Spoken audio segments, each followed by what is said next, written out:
Buenos días, hermanos. Si me acompañan a orar, por favor.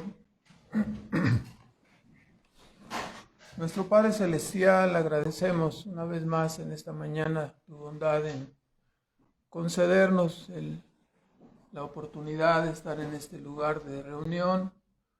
Pedimos, Padre, que nos ayudes para declarar tu verdad y que ayudes a nuestras almas, a nuestro corazón para recibirla y para que forme parte de nuestro deseo, de nuestras intenciones, el ánimo para siempre estar dispuestos a ser transformados y moldeados por esta palabra, Señor. Rogamos que sea así para la gloria de tu nombre y te lo pedimos en Cristo Jesús, nuestro Salvador. Amén. Bueno, abrimos nuestras Biblias, hermanos, ahí en el pasaje de Juan 13, por favor.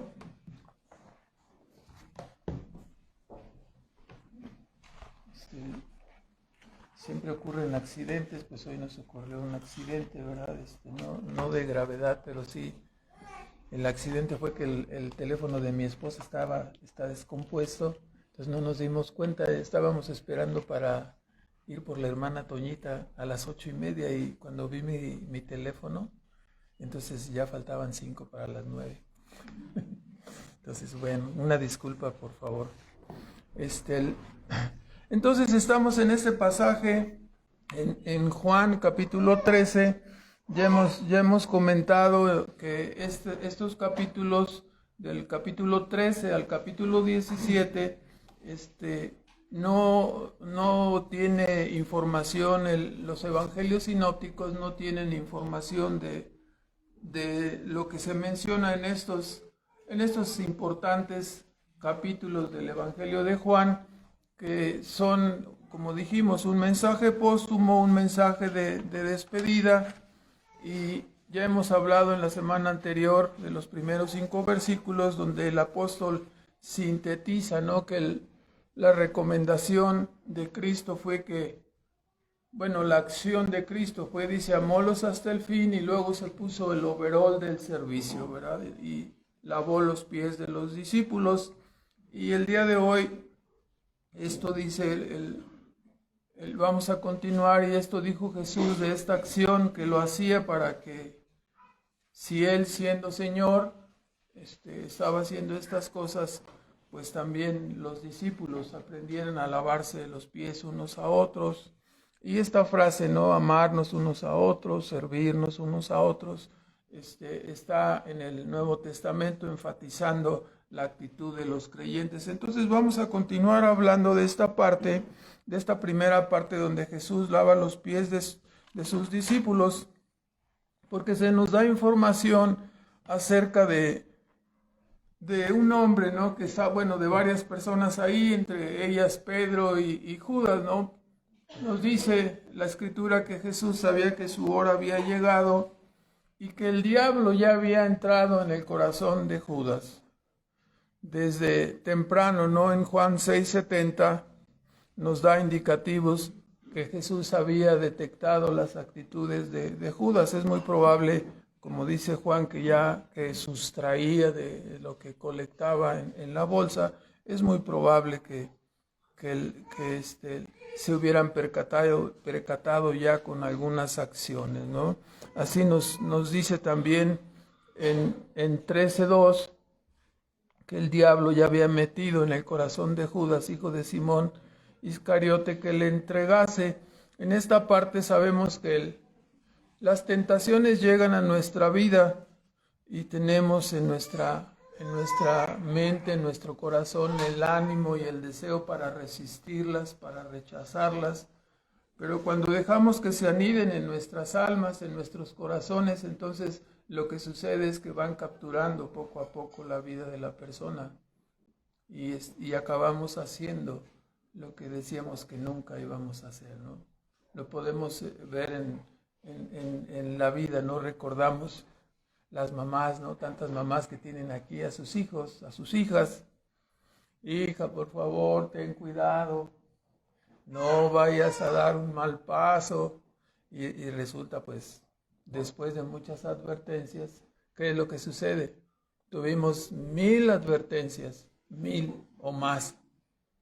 Y decimos, ay, ya hasta me caes gorda con tantas advertencias y estás duro y dale con ese asunto, ¿verdad? ¿Y qué sucede?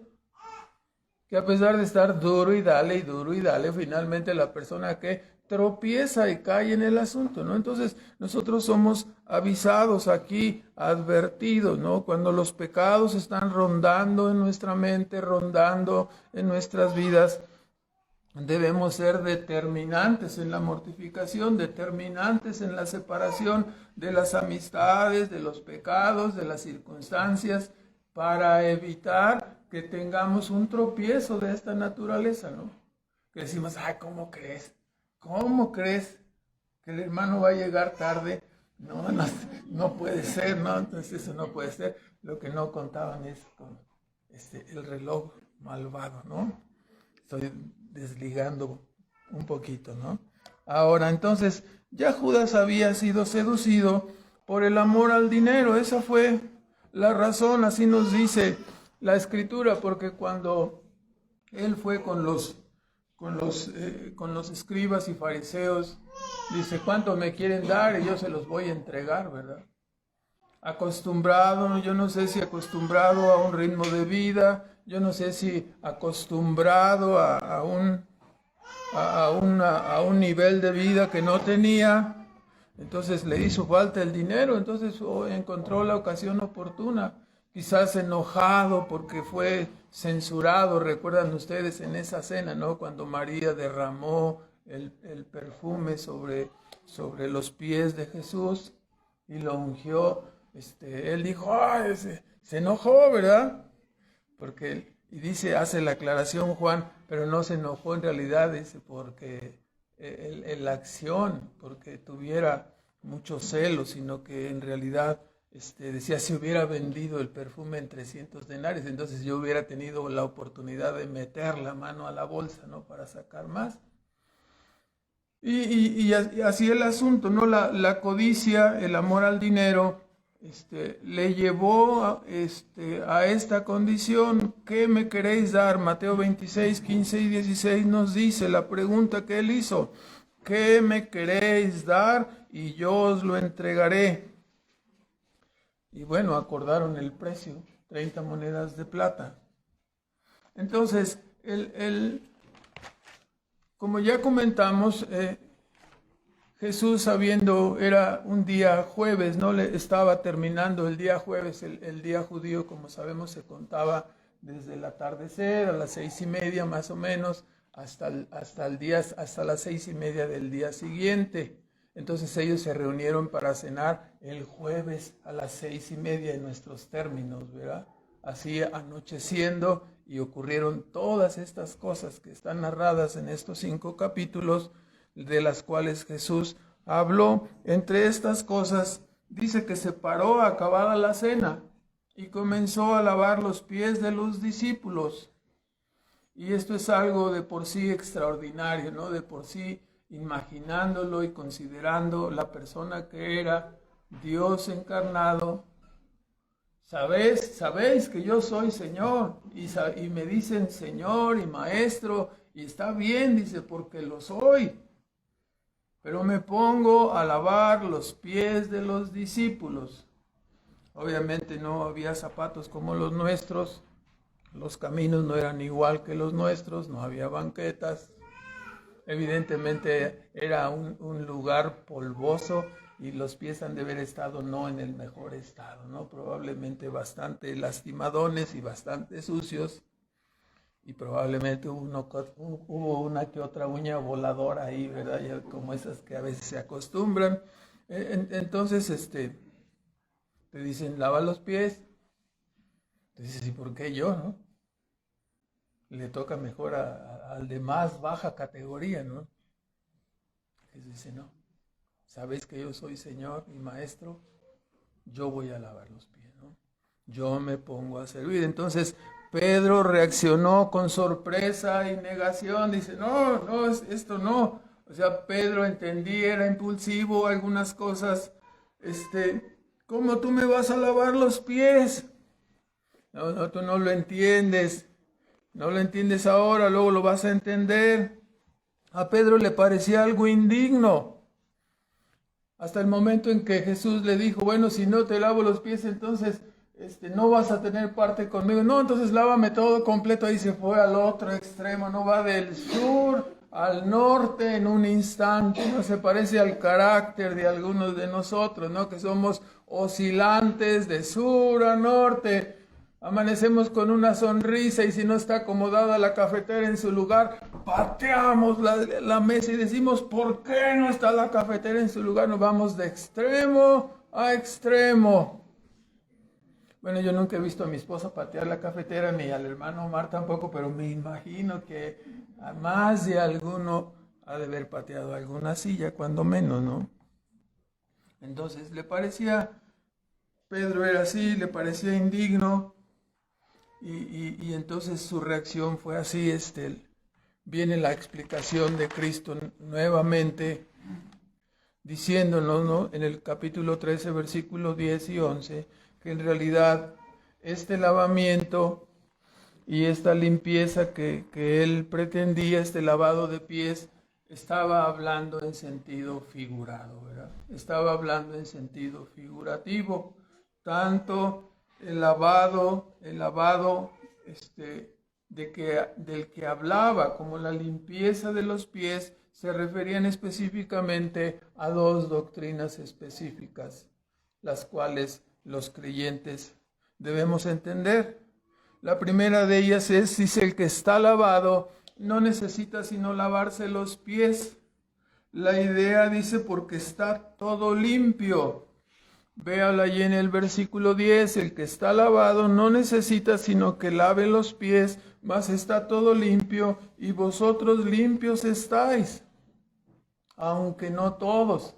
Entonces está hablando figurativamente, la persona lavada es una persona que ha creído en Cristo. La persona lavada es una persona que ha sido perdonada y justificada en Cristo. Está lavada de sus pecados. No le debe nada a Dios. Está a cuenta con Dios. Es algo maravilloso, ¿no? A través de la obra de Cristo, a través de su doble imputación, el hecho de que nuestros pecados los tomó sobre su propia persona, la culpa de nuestros pecados y también la condenación de nuestros pecados. Y la sufrió en la cruz del Calvario. Esta es su obediencia pasiva, como sabemos, ¿verdad? Recibió la ira divina que nuestros pecados merecían. Se puso como el sustituto, recibió el cuchillazo, recibió la muerte que nuestros pecados merecían. Y la otra parte es la obediencia activa, el hecho de que Cristo toda su vida vivió una vida justa, pensando, sintiendo y actuando de la manera correcta, agradando a Dios en todo momento. Por lo tanto, vivió una vida justa, obró una justicia. Esa justicia la obró no porque Él la necesitara, sino para que fuese imputada en la cuenta de todos los que creemos en Él. Entonces, tanto la obediencia pasiva como la obediencia activa son imputadas, es la doble imputación, 2 Corintios 5:21. Al que no conoció pecado, por nosotros fue hecho pecado para que nosotros fuésemos hechos justicia de Dios en él. Así dice la Escritura, ¿no? Una doble imputación. Entonces, en este sentido, los discípulos dicen, ustedes están limpios, ya han sido perdonados, ya han sido lavados, no tienen deudas para con Dios, están limpios, no le deben nada a nadie. Entonces, en este mismo sentido, Pablo dice, sin perder ahí Juan, vean 1 Corintios 6, en el versículo 9, hablando primero de la condición que tenían los corintios, en el versículo 9 dice, ¿no sabéis que los injustos no poseerán el reino de Dios? No os equivoquéis, no erréis, que ni los fornicarios, ni los idólatras, ni los adúlteros, ni los afeminados, ni los que se echan con varones, Ni los ladrones, ni los avaros, ni los borrachos, ni los maldicientes, ni los robadores heredarán el reino de Dios. Y esto erais algunos. De ahí nos sacó Dios, ¿no? Mas ya sois, ¿qué? Lavados, ya sois santificados, mas ya sois justificados en el nombre del Señor Jesús y por el Espíritu de nuestro Dios. La parte que nos interesa, ¿no? El hecho que nos dice que ya hemos sido lavados en el sentido de ser perdonados y justificados en la obra de Cristo. Lo que resta para nosotros, como sabemos, es el proceso de santificación. Entonces, así, lavados en el sentido de estar limpios por la obra de Cristo, la doble imputación, y santificados ahí en esta palabra, ¿no?, especial que aparece en el Nuevo Testamento, en esta sección, cuando dice ya sois santificados, no se está refiriendo a la santificación progresiva, por supuesto, ¿verdad? Se está refiriendo a la santificación posicional y a la santificación definitiva. El hecho de que los creyentes han sido sacados de Adán y puestos en Cristo, unidos con Cristo, y por supuesto posicionalmente han cambiado. Y Cristo ha pagado todos nuestros pecados, ¿no? Entonces estamos lavados, estamos limpios. Así también Apocalipsis 1:5, el propio apóstol nos habla en el capítulo 1 y en el versículo 5, donde dice, aparece Cristo, ¿no? Dice, de Jesucristo, el testigo fiel, el primogénito de los muertos, príncipe de los reyes de la tierra, al que nos amó y nos ha lavado de nuestros pecados con su sangre, ¿no?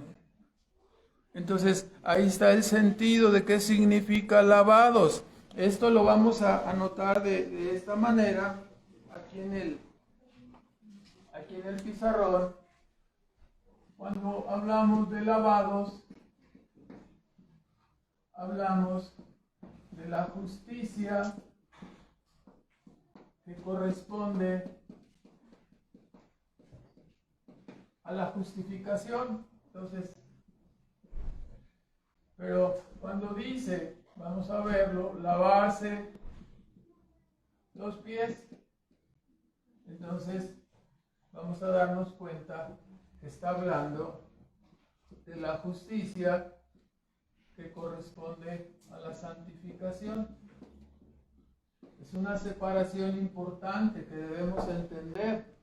Si ya no tenemos nada que hacer en el sentido de ser justificados, no podemos colaborar ni participar. La salvación no es por obras, es por la perfecta justicia, por la perfecta obra de Cristo. Así es que somos lavados, justificados en la sangre de Cristo. Pero respecto a la santificación, a lavarse los pies, ahí sí nos toca lavárnoslos todos los días, se necesite o no, ¿verdad? Entonces, casi siempre sabemos que se necesita. Entonces, obviamente, cuando dice, todos están lavados, menos uno, ¿no? Evidentemente Judas no tenía la fe verdadera y se manifestaría como un apóstata. Por ello Jesús dijo, no todos están limpios. Judas no estaba lavado. Judas no es alguien que era salvo y se perdió. Judas es alguien que nunca fue verdaderamente salvo. Ahora, dice que está lavado, solo necesita lavar los pies.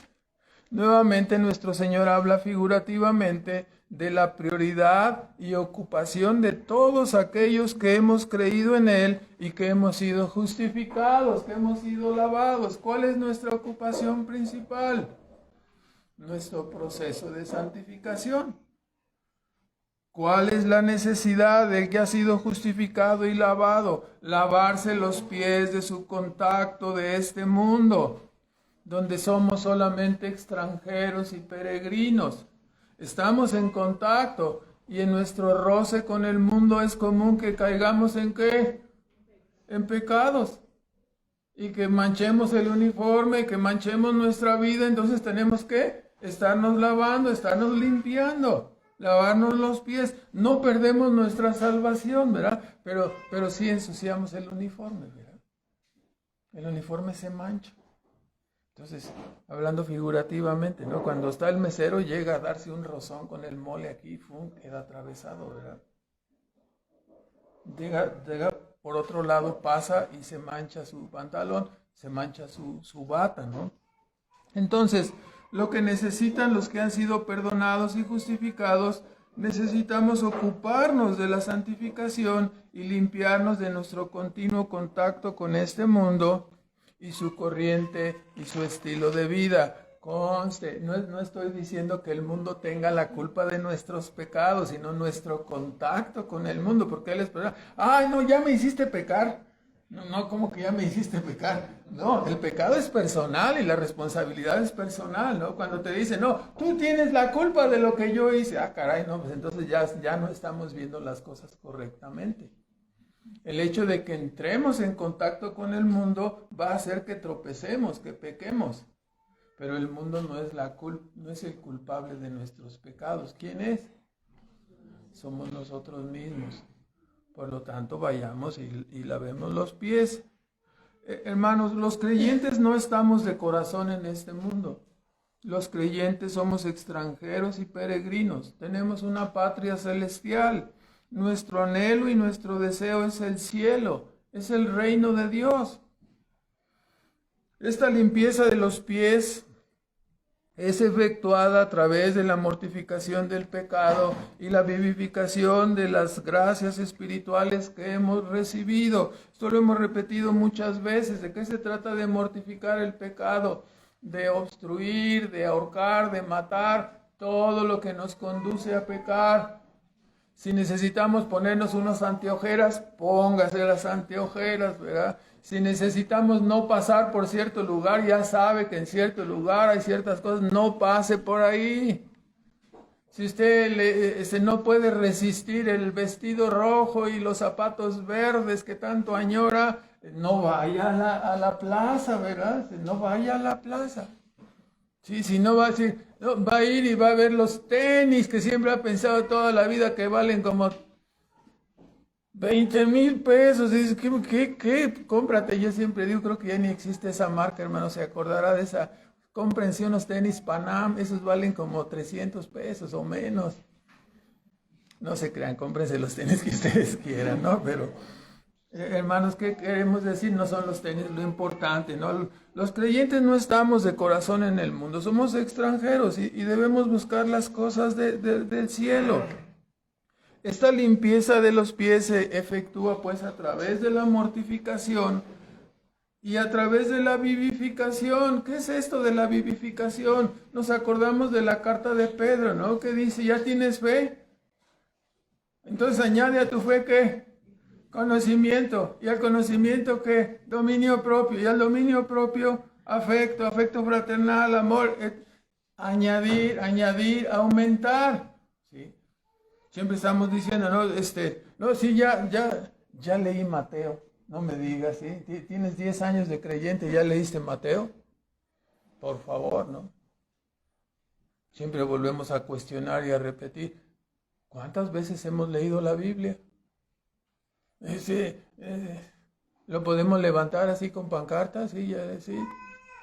No, hay pasajes que ya he pasado tantas veces, nos dicen algunos hermanos, hemos pasado tantas veces por ahí que ya se pegan, no se pegan al cuerpo, se pegan en la mente, ¿verdad? Pero si descuidamos la lectura, entonces no los aprendemos, ¿verdad? No nos quedamos cortos. No hay un avance, no hay una vivificación de las gracias espirituales. Quiere decir que estamos descuidando lo que hemos recibido, ¿no? Dice el apóstol, ¿no? Buscad, el apóstol Pablo, Colosenses 3, 1, 2, buscad las cosas de arriba donde está Cristo escondido. Poner vuestros ojos en las cosas de arriba, no en las de la tierra. Haced pues morir lo terrenal en vosotros. Déjese de lado toda lascivia, todo pensamiento malo, toda codicia, hágala para un lado. Buscad las cosas de arriba, poned la mira en las cosas celestiales, no en las terrenales. Entonces recordémoslo, somos extranjeros y peregrinos.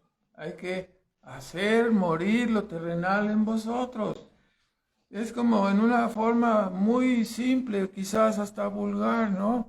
Lávate los pies, no seas cochino. ¿Sí? No seas cochino como los hijos de desobediencia, ¿no?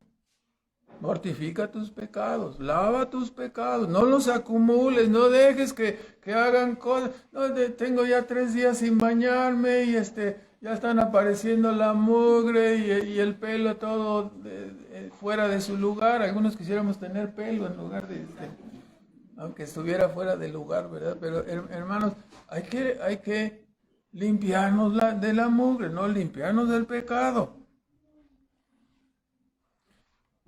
En este proceso de mortificación y vivificación estamos procurando, ¿qué cosa? La justicia de la santificación, ¿verdad?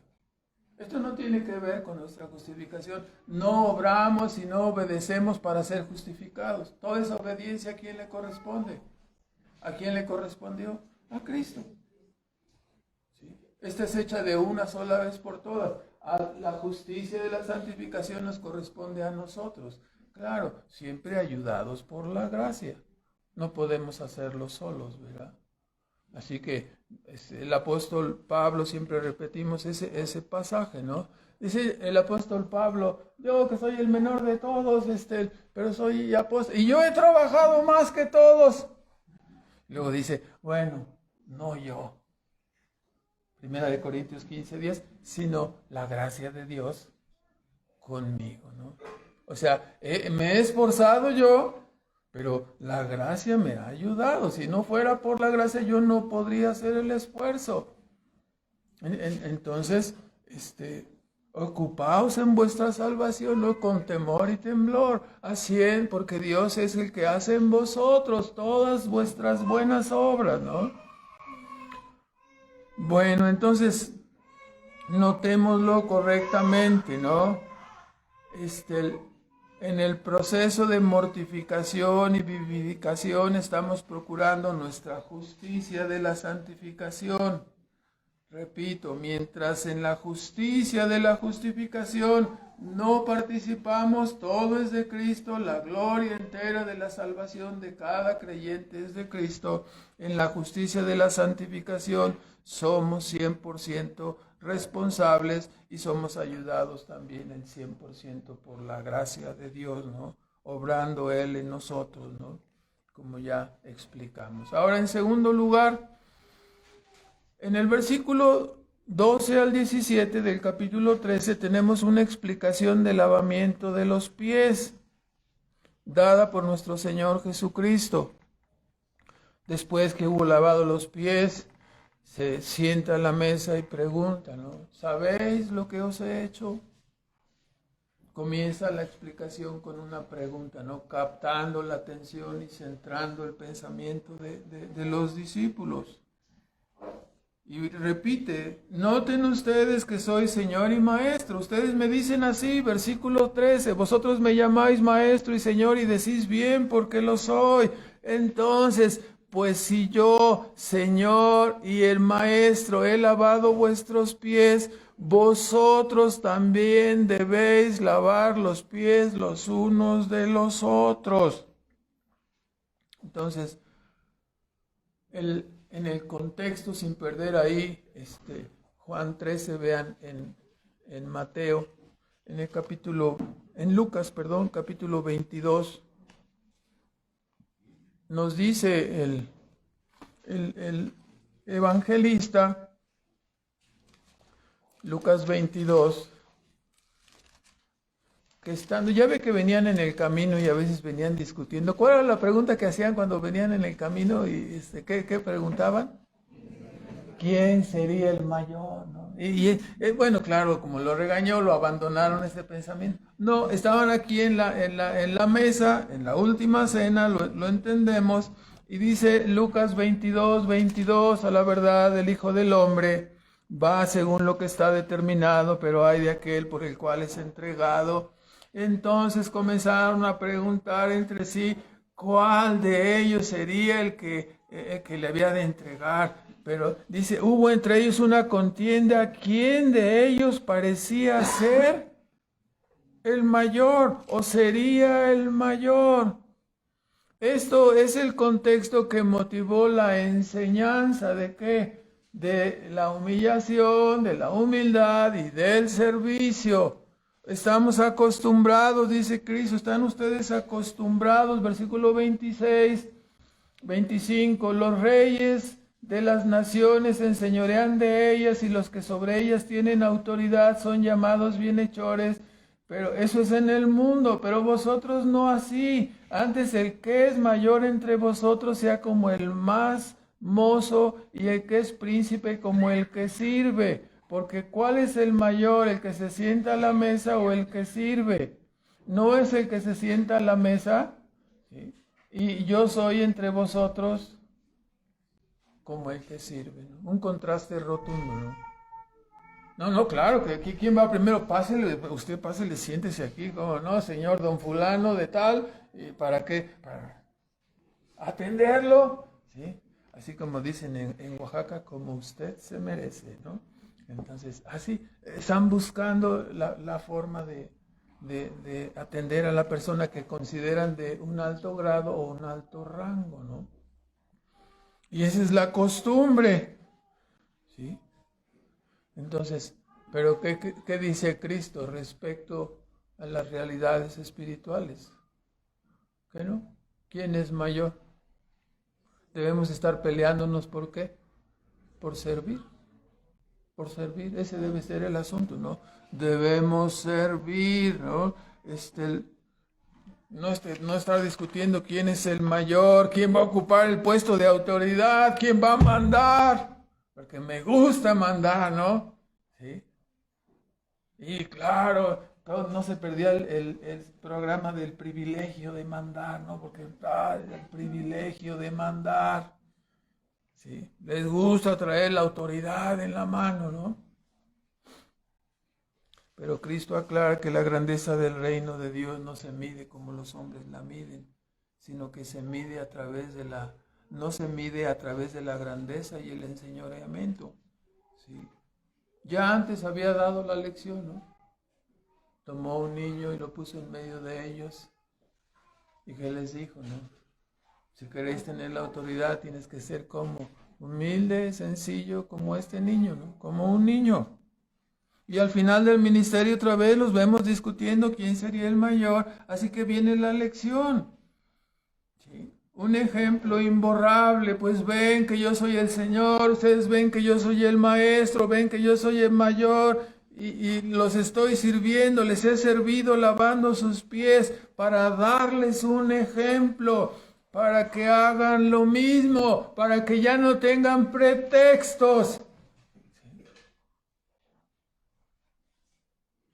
No hay pretextos ni para los siervos ni para los apóstoles. Para nadie, ¿no? Entonces, si el Señor y Maestro tomó el overol del servicio y se lo puso, todos los siervos y apóstoles somos llamados ¿a qué? A hacer exactamente lo mismo, ¿no? A hacer lo mismo. Pero nos encanta nada más estar mandar que nos sirvan y estar en el centro y que todos vayan y, cómo no, y nos hagan una caravana. Entonces nos sentimos así grandes, ¿no? Entonces, no hay pretextos.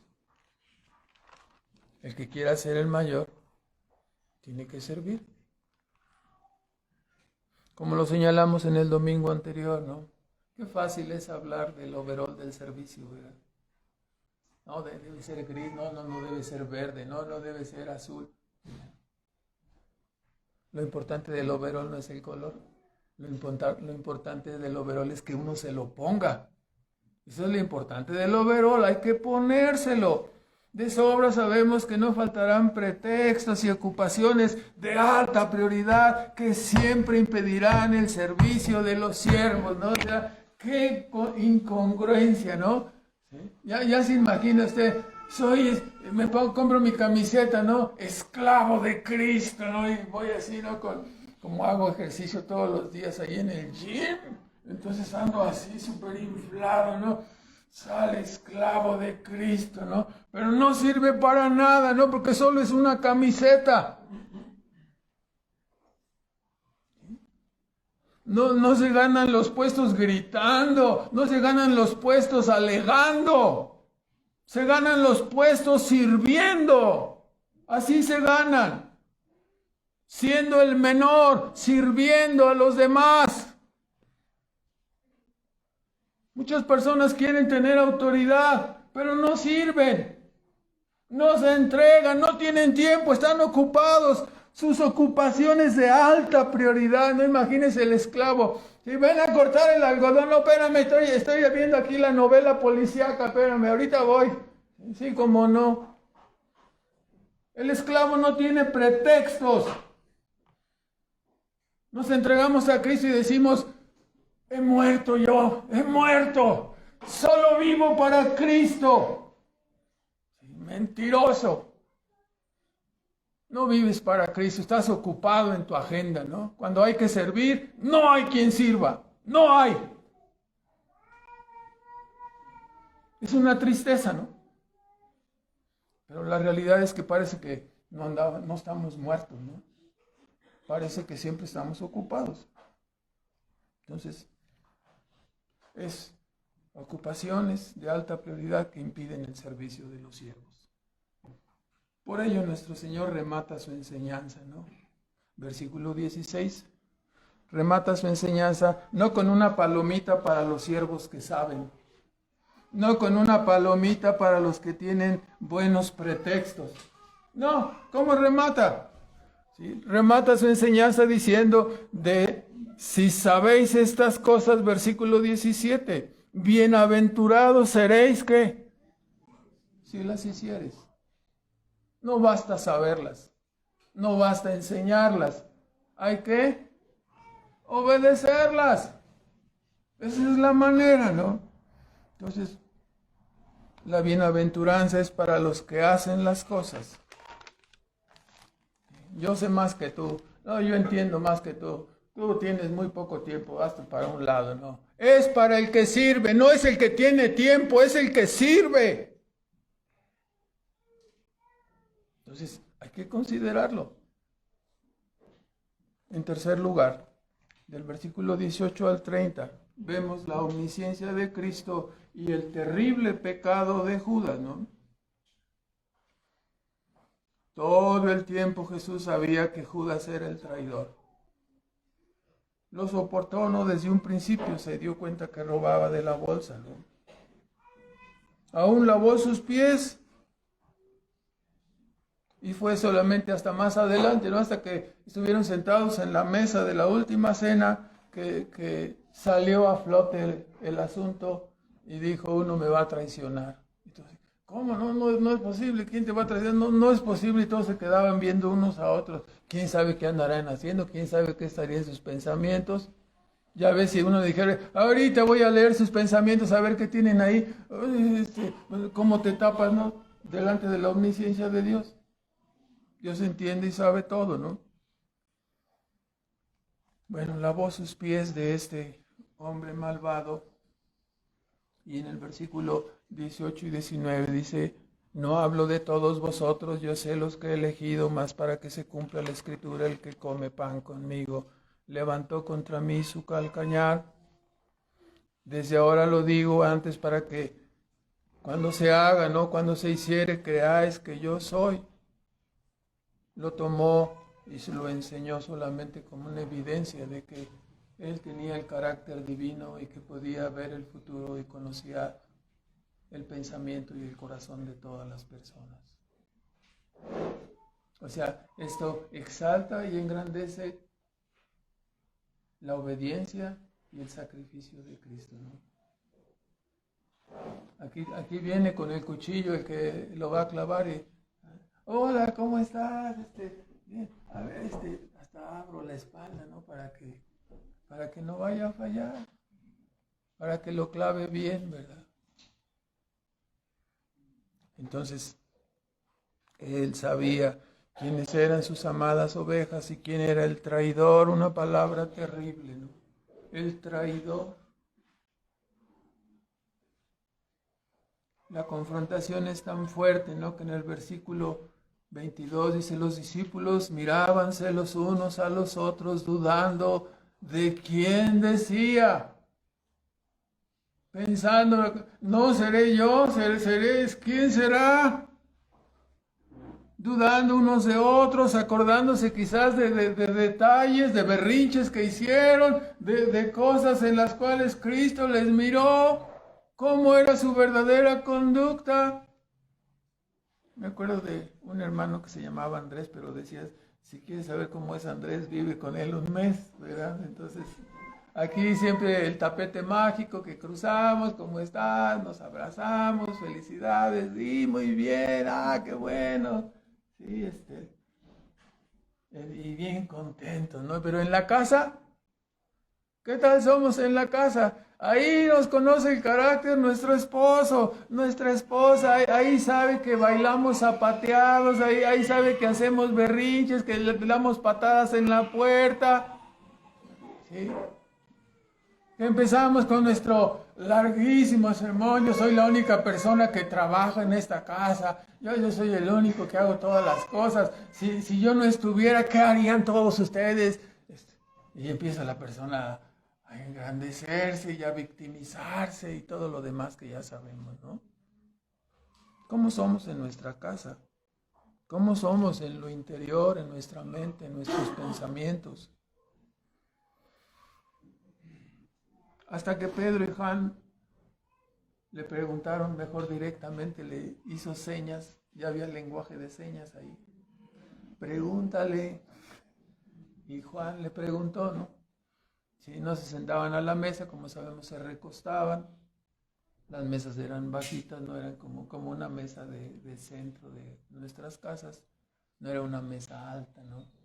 Sino se recostaban de una forma inclinada, así, medio incómoda para comer, no sé qué, si te atora la torta ahí, Entonces, pero bueno, así acostumbraban. Y le preguntó y dice, al que le dé el pan, todos preguntaban, ¿seré yo? Y nos dimos cuenta, ¿no? Mojó el pan y se lo entregó a Judas. La escritura nos dice que cuando comió el pan, entró Satanás en su corazón, ¿no? Y solamente le dijo, ya haz pronto lo que tienes que hacer. Se fue para realizar de propia voluntad su traición, ¿no? Aquí es interesante que tanto Mateo 26, 22, Mateo, Marcos y Juan señalan que el momento de la salida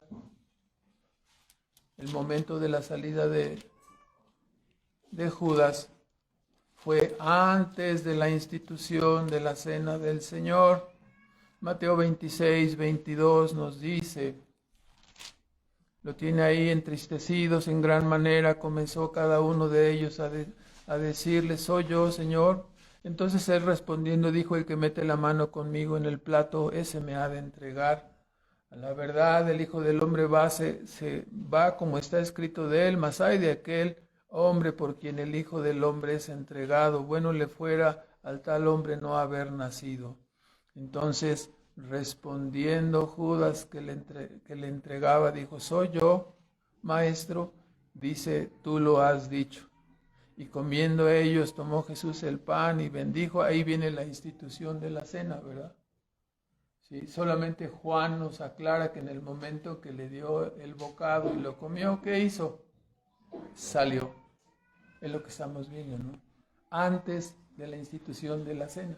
Muchas personas dicen, no, es que nosotros le participamos aquí la cena del Señor a todo mundo y la mesa del Señor está abierta, llega ahí Juan de las pistolas y se mete y dice, denle a Juanito ahí está también que participe en la cena, no se le niega a nadie, ni a los niños, ni a los jóvenes, a nadie. La cena del Señor es para la membresía, como sabemos, ¿no? Es para el cuerpo de Cristo. Marcos, igualmente, Marcos 14, 19, 21.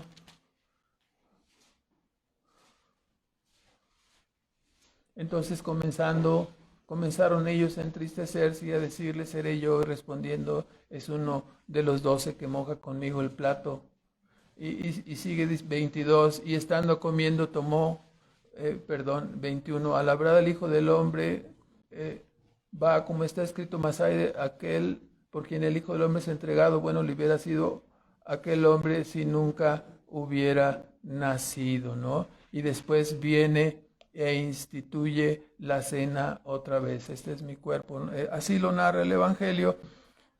Y Juan 13:30, que es donde estamos, Lucas no lo pone en sentido invertido. Primero pone la institución y después pone la entrega, ¿no? Así está en los Evangelios.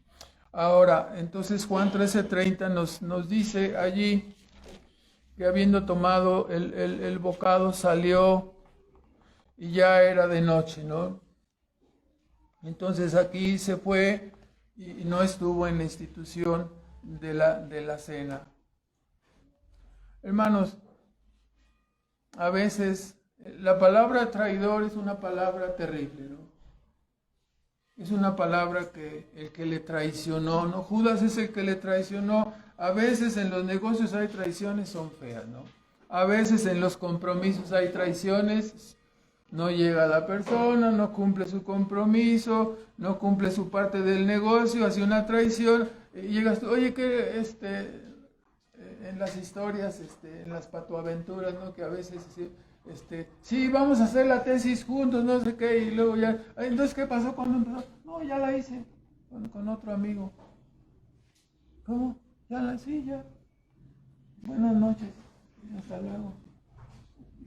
Entonces, a veces te puede pasar eso, ¿no? A veces en la familia o en el matrimonio, con los hijos, hay traiciones, hay desobediencias, hay cosas equivocadas. A veces en los préstamos, oh no, los terribles préstamos que siempre salen a la luz, ¿no? Oh, préstame y mañana te pago. Ándale, préstale, no, solo de las colegiaturas, no, ándale, al cabo lo va a traer mañana. Y mañana no llega. Y se nos olvidan, ¿no? Los préstamos. No, es que ¿sí? Hay un dicho entre los hermanos, se acordará, hermano Ezequiel, que nos ha acompañado allá en los viajes, y le tocó una de esas cosas. Entonces, ¿en qué quedamos con aquello? Y el que pide prestado, sí, pues entonces, ¿en qué quedamos? ¿En qué quedamos con qué? Pues te presté, ¿en qué quedamos? Pues págame, ¿cómo que en qué quedamos? ¿Qué quiere escuchar la persona? Entonces, ¿en qué quedamos con lo que te presté? Pues ya que ahí muere, ¿no? Que me digan ahí muere. Casi le hacemos una llave Stilson doble con... ¡Ah! ¿Para qué? Para que diga, bueno, ya, sí, ya ahí muere, ¿no? Ahí muere. ¿Sí? ¿Sí? Había un trabajador que escuchaba yo, que era muy, pedía mucho préstamo, ¿no? Y cuando le cobraban, decía, pues aquí está, pégale esta cruz.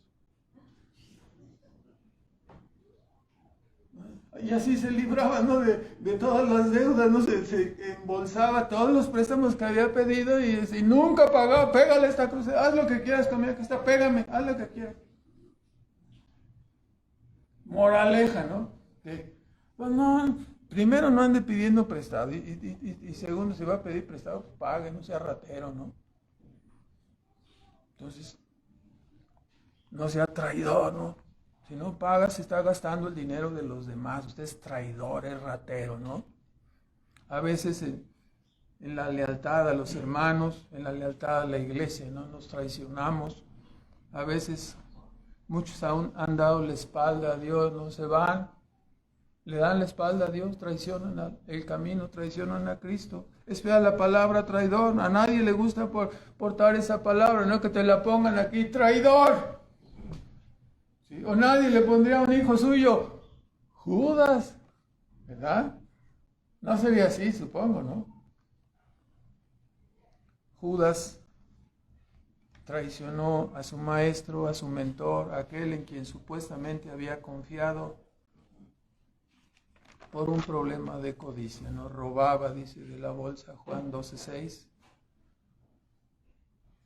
Se manifestó, ¿no? Cuando los síntomas, cuando hizo el reproche por lo del perfume. Así que conspiró contra su maestro por codicia, por dinero, y lo entregó por 30 piezas de plata, ¿no? Así fue consumada la traición. Entonces, después de esta acción, la salida de Judas, Jesús ve como accionando, versículo 31 y 32 del capítulo 13, Jesús ve como accionado el botón de aquí está cumplido todo, ¿no? Ya lo había dicho varias veces, ¿no? Sabiendo que iba a salir al Padre y que ya no estaría con ellos, entonces comenzó su discurso. Aquí otra vez dice, entonces como Él salió, dijo Jesús, ahora es glorificado el Hijo del Hombre, Dios es glorificado en Él. Si Dios es glorificado en Él, Dios también le glorificará en sí mismo y luego le glorificará, ¿no? Siempre en todo el Evangelio de Juan vemos la misma unidad entre quién, entre el Padre y el Hijo. El que honra al Padre honra al Hijo, el que honra al Hijo honra al Padre. El Padre es glorificado, el Hijo es glorificado. Él estaba mirando la obra como ya concluida, ¿no? El traidor se fue, va a ser entregado, viene la cruz. Y ya Él mira después de la cruz, ¿no? Después de la muerte, después de la resurrección, el triunfo. Dios es glorificado, ¿no? La obra más portentosa, la obra más gloriosa, el Cordero de Dios que quita el pecado del mundo, subiría a la cruz y consumaría la redención maravillosa que ha dado lugar a la vida de esta iglesia y de todas las iglesias que el Señor ha fundado, ¿no? Para pregonar y declarar la verdad de su evangelio, la verdad de la vida, la verdad de su sacrificio. Entonces, finalmente, versículo 34 y 35, dos cosas dijimos que hizo, ¿no? El servicio y la humildad, y al final la recomendación para el mensaje de despedida. Un mandamiento nuevo os doy, que os améis los unos a los otros, como os he amado, que también os améis los unos a los otros. En esto conocerán todos que sois mis discípulos, si tuviereis amor los unos para con los otros. Después de la recomendación de la humildad y el servicio, nuestro Salvador consideró que la exhortación más apropiada para sus discípulos como mensaje de despedida era una invitación ¿a qué? Al amor, a amar. Ya durante su ministerio, cuando le fue preguntado por aquel intérprete de la ley, ¿cuál es el más grande mandamiento? Mateo 22:36. Amarás a Dios sobre todas las cosas y amarás a tu prójimo como a ti mismo, ¿no? ¿Se acuerdan el enredo en el que cayó, no? Sí, bueno, veías tú lo mismo, ¿no? Sí, pero sí, lo que no entiendes es quién es mi prójimo, o sea, oh, no. Sí.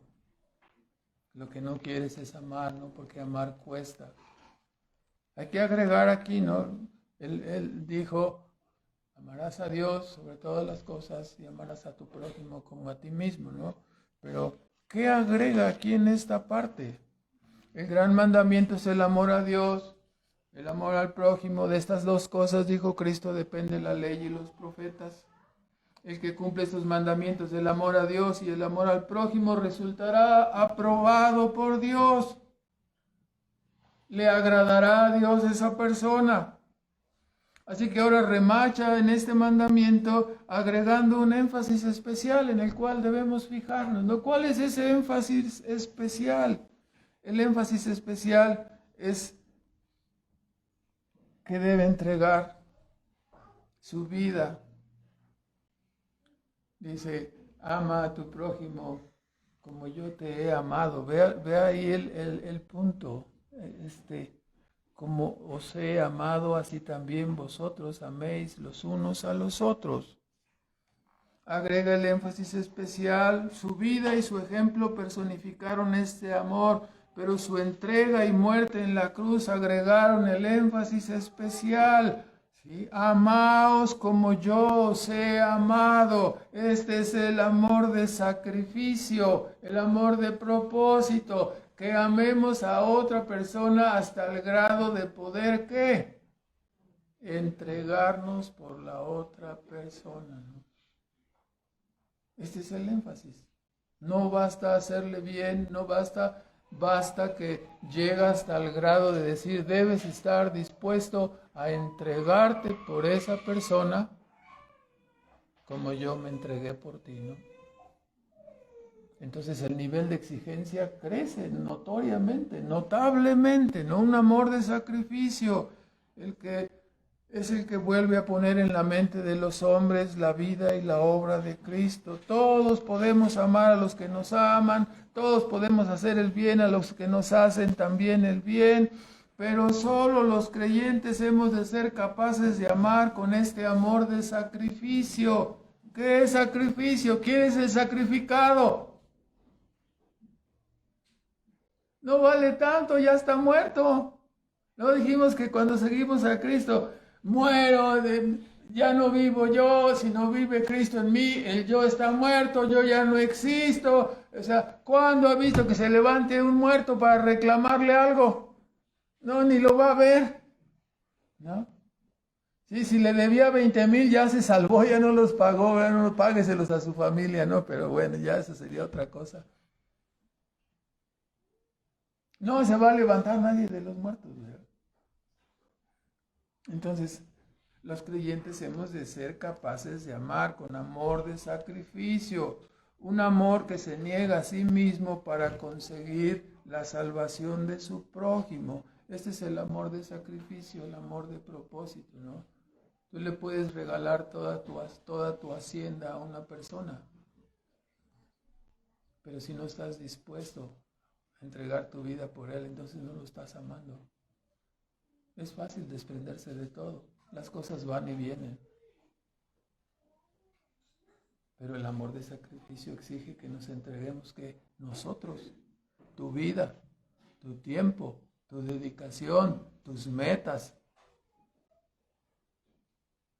Hay algunos que tienen su pie en el mundo, ¿no? Con todas sus metas en el mundo, y al contrario agarran a Cristo y dicen, ayúdame a cumplir mis metas, no, ayúdame, las tuyas no importan, las mías, no, tengo que conseguir esta maestría, tengo que conseguir este doctorado, tengo que conseguir esta cantidad de dinero, tengo que seguir haciendo esta casa, otra casa, más casas, todo, dinero, multiplicación, bienes materiales, todo. ¿Sí? ¿Y cuándo te vas a entregar tú? ¿Qué? Amor de sacrificio. Amor de sacrificio. Es diferente, ¿verdad? Es fácil amar. Ay, cuánto te quiero. Déjame darte un abrazo, ¿no? Bien apretado para que vea cuánto lo quiero, ¿no? Pero muérete de hambre, ¿no? Entonces, solo así se nos podrá reconocer, dice Cristo. Perdón por la frase, no como servidores de la nación, ¿no? Sino como verdaderos discípulos de Cristo, ¿no? Concluimos con unos comentarios. En primer lugar, debemos de tener cuidado. Conocemos el ciclo de la codicia, el amor al dinero que se convierte en el robo y luego la traición al Señor, a la familia, etc., ¿no? No es una regla inalterable, pero muchos de los problemas económicos de las familias comienzan con la infidelidad en las finanzas al Señor, ¿no? Así comienzan. Le escatimas o le robas y luego viene la quiebra espiritual y material, ¿no? Las dos cosas. A veces se cae por codicia, pero se cae porque la persona trata de vivir en un nivel que Dios no le ha dado y terminamos metidos en una gran cantidad de deudas, ¿no? Si tienes para comprar un Volkswagen o una bicicleta, pues si tienes nada más para comprar la bicicleta, no te compres el Ferrari, te vas a meter en problemas económicos. No, yo como una bicicleta, no, yo voy por el Ferrari, claro que sí. Sí podemos, no, sí, ahí va y compra el Ferrari y se mete en graves problemas, ¿no? Sí. Seamos prudentes, no codiciosos, ¿verdad? En segundo lugar, es importante entender la diferencia entre la justicia de la justificación y la justicia de la santificación. Si la persona no ha sido justificada, perdonada primeramente en Cristo, la prioridad de la persona no es la santificación. ¿Cuál es la prioridad de la persona? Sería la salvación o buscar su salvación. ¿Sí? Como Cristo dijo a sus apóstoles, quienes ya estaban lavados, perdonados, su prioridad era la santificación, el lavarse los pies de su contacto con el mundo. Pero la persona que no ha sido todavía perdonada y salvada por la fe en Cristo necesita buscar esa salvación. No importa otra vez, sea niño, sea joven, sea adulto mayor, adulto mediano, regular o lo que sea, ¿no? Necesita buscar su salvación.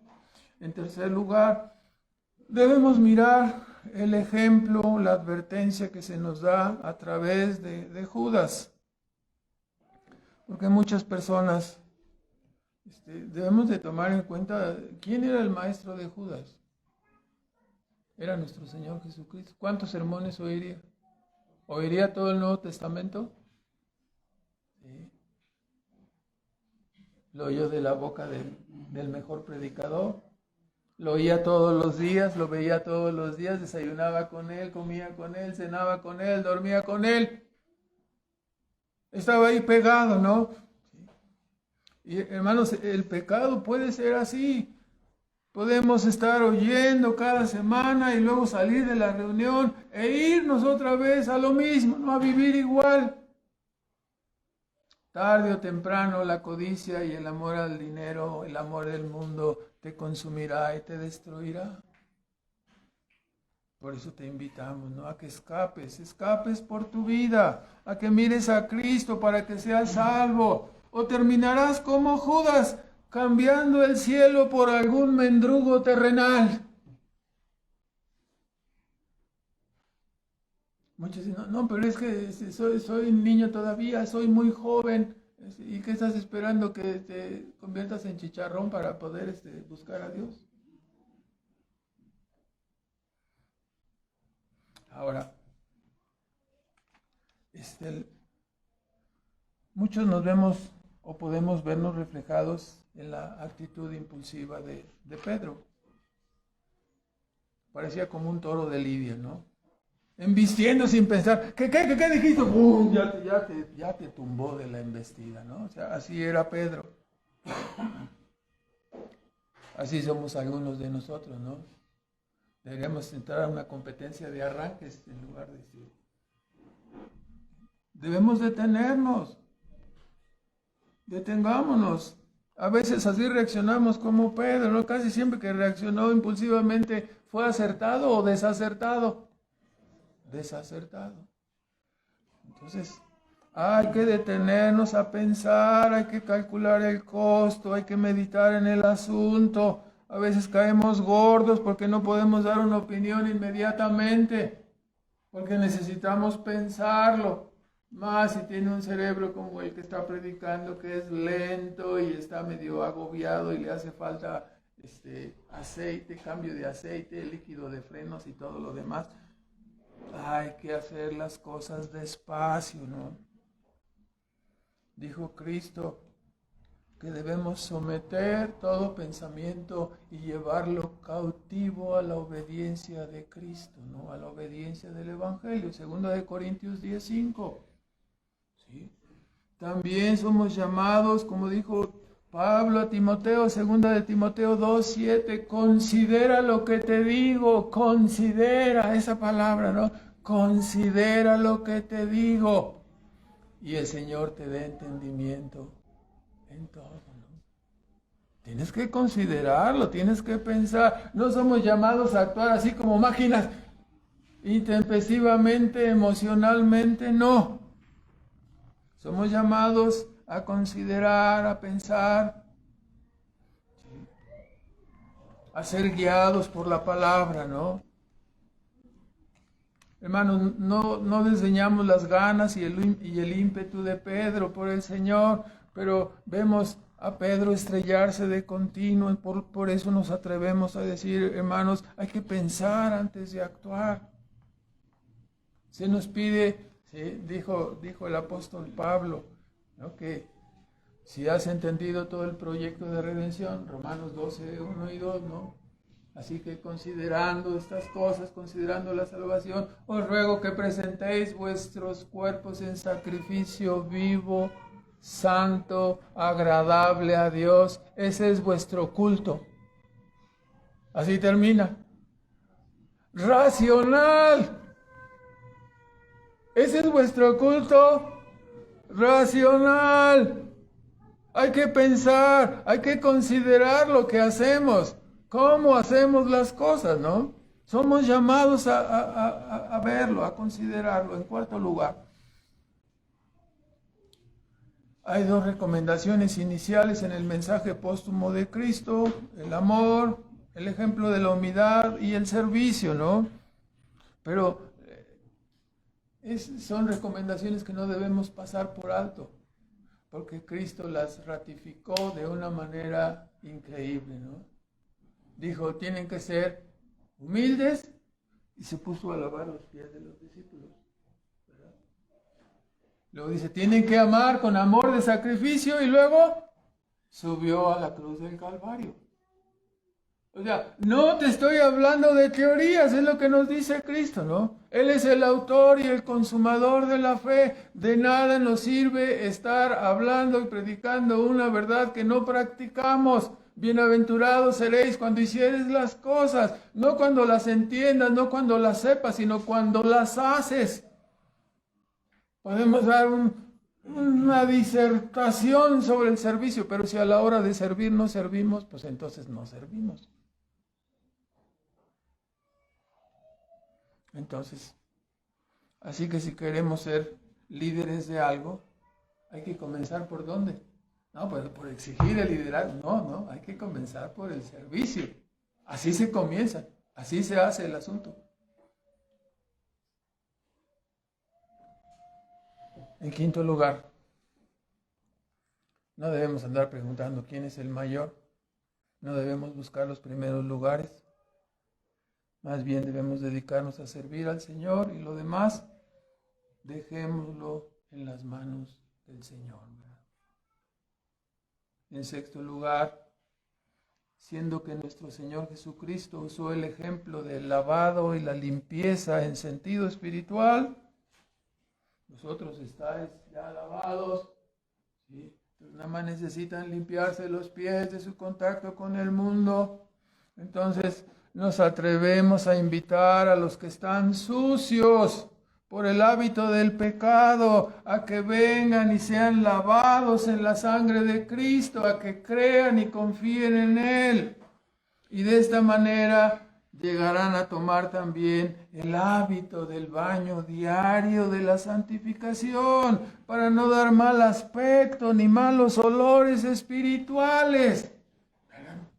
Espero que nadie se vaya. Ayer fue sábado y yo supongo que el sábado es en ese sitio, ¿no? No estoy hablando del agua, estoy hablando en sentido espiritual.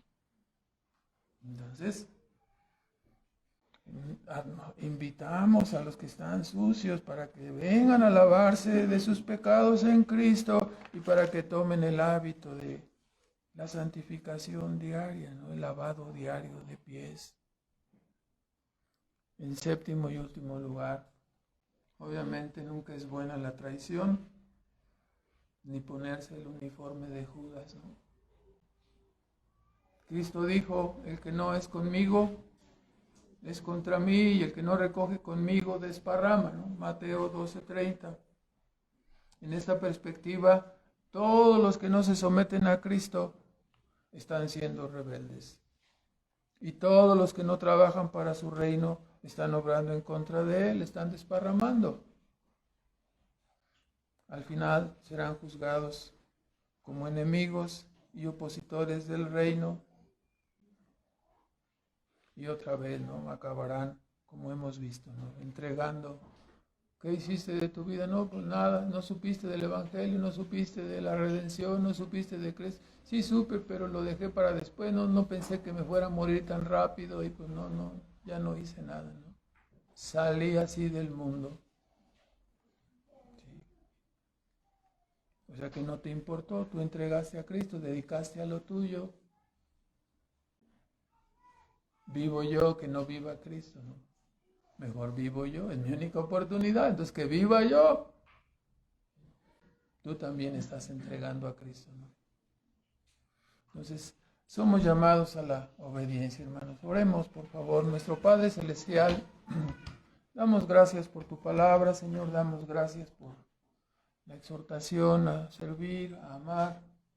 Pedimos que perdones nuestros muchos pecados, Señor, nuestras muchas faltas. Y que nos ayude, Señor, a ser una iglesia donde prevalezca el amor, la autonegación, el servicio. Necesitamos mucho de tu favor y de tu gracia para corregir nuestras vidas, para enderezar nuestras vidas, para poner enteramente nuestras vidas para tu honor y tu gloria, Señor. Te pedimos extiendas tu gran misericordia sobre tu pueblo, sobre tus hijos, y que extiendas tu misericordia, Padre, sobre aquellos que aún no entienden correctamente de tu persona, Señor, que ilumine sus mentes y sus corazones para que vengan a ti, que eres el Señor y el Redentor, el Salvador de los pecadores. Pedimos que tu Hijo Jesucristo sea exaltado en nuestras vidas, en las vidas de ellos, que los llames a creer, a perseverar en la obediencia de la fe. Y te suplicamos, Padre, que bendigas tu palabra, Señor. En el nombre de Cristo Jesús te damos las gracias. Amén.